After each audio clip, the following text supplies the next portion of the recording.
Okey, kat sini kita ada dada ayam, kita ada pati minyak udang, lepas tu kita ada soya peram dengan ada air lah. Okey, ni air biasa.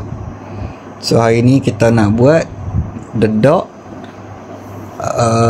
campuran dedak dengan pati minyak udang dan soya. Okey, so minyak udang ni kita letak dalam 3 tudung. Okey, kemudian soya ni kita letak dalam satu tudung je.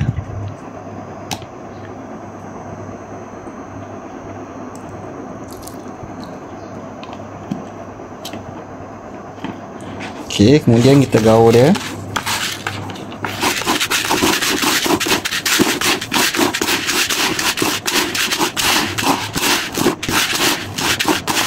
Bagi dia sebati.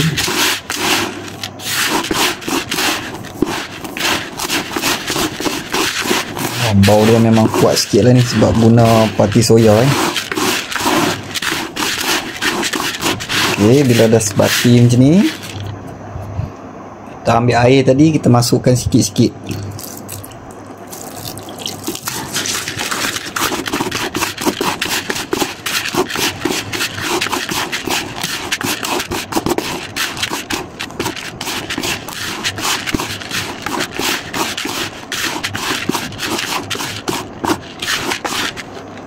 Okey, tambah air sikit-sikit.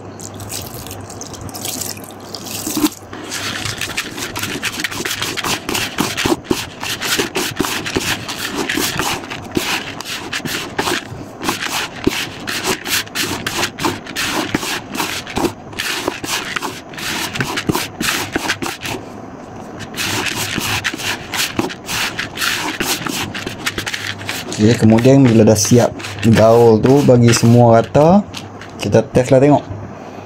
Okey, test genggam tengok. Kalau dia dah lekat tu, so dah okey lah ni. Okey, so yang ni untuk kita tabur-tabur untuk panggil dia lah, ataupun kita nak letak dekat spring. Okey, umpan dekat mata kita guna macam tepung ataupun pelet lah. Okey, so nanti kita akan tengok lah ikan apa yang nak ambil umpan cara macam ni. Okey, terima kasih kerana sebab dah tengok. Okey, kita cuba dekat tasik ni.